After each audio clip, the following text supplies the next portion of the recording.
Porcelain shards scattered across the floor, coffee dripping down the wall like blood from a fresh wound. My sister's voice sliced through the silence. "Get out of your own house, you spoiled bitch!" She was shaking with rage, eyes wide, daring me to fight back. Behind her, my parents just watched. No scolding, no defense. Just quiet approval, as if my humiliation was entertainment. That was the moment something inside me broke. Quietly, cleanly, like glass under pressure. It wasn't always like this. As a child, I believed my parents when they said family was everything. I believed my sister when she promised she'd always have my back. I believed love meant safety. But belief is fragile. It dies in increments, small betrayals, overlooked cruelties, patterns repeated until they become normal. Her screaming wasn't the first time. It was just the last straw. I'd noticed the signs long before. How my house suddenly became our house in their language. How my parents referred to my paychecks as family contributions. How my sister spent freely while I tightened my belt. And how my parents' silence always favored her. Their golden child. Their weapon. I didn't argue. I didn't beg. I observed. And I documented. They thought my laptop was just a tool for work, a glowing screen I disappeared into. They didn't know it was also my vault. Bank transfers, property deeds, text threads, recordings. Years of negligence cataloged. Every bill I'd paid, every mortgage payment I alone shouldered. Every insult saved, time-stamped, undeniable. Evidence doesn't scream, it whispers. And whispered evidence can shatter empires. That night, after she smashed my mug, I let them stew in their triumph. I went upstairs, silent. But my silence wasn't defeat. It was calculation. Because I knew the truth. Paper beats blood.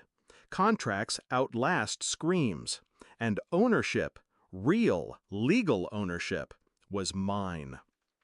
The next morning, I invited them to the living room. They came reluctantly, annoyed, expecting apologies.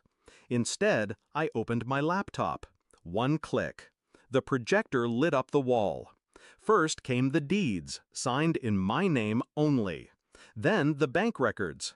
My deposits funding this roof, these walls, their comforts. Finally, the recordings.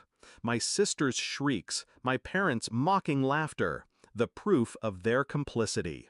Their faces drained, colorless, ashen, silent. My father tried first. "You misunderstood." I cut him off with a single page, the clause naming me sole owner, sole signatory. My mother's lips trembled. "We're family." I played back her voice from 6 months ago. "You should be grateful we let you live here. Your sister deserves more." And my sister? She lunged, wild-eyed, but stopped cold when the eviction notice appeared on screen. Dated, signed, prepared weeks earlier. They had treated me like a guest in my own home. Now they were the guests. And their stay was over. I didn't raise my voice. I didn't gloat. I simply closed the laptop and slid the keys across the table. "You have 7 days," I said. The silence that followed was heavier than any scream. 7 days passed quickly. Suitcases dragged across the floor. Doors slammed. Excuses whispered. Bargains offered. Tears shed. I accepted none of it. Because revenge doesn't always roar.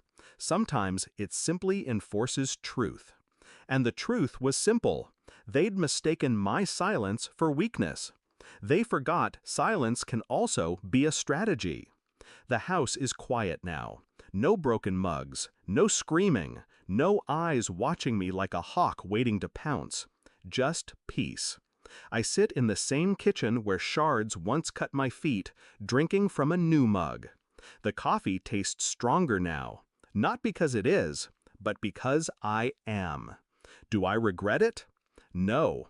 They wanted me gone from the home I built. Instead, I made them disappear from it.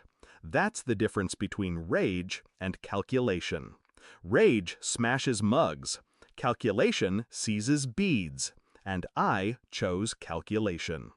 When I think back to their faces as the projector lit the wall, drained of color, exposed, that was the real victory. Not their exit, not their silence, but their realization that the daughter they dismissed had been documenting every betrayal, every slight, every theft of dignity, and that by the time they noticed, it was already too late. Now the house is mine, not just on paper, but in spirit. Every wall hums with freedom, every room breathes with solitude, and every sip of coffee reminds me, sometimes revenge isn't about screaming louder, it's about letting the evidence speak for you, and watching their faces turn white.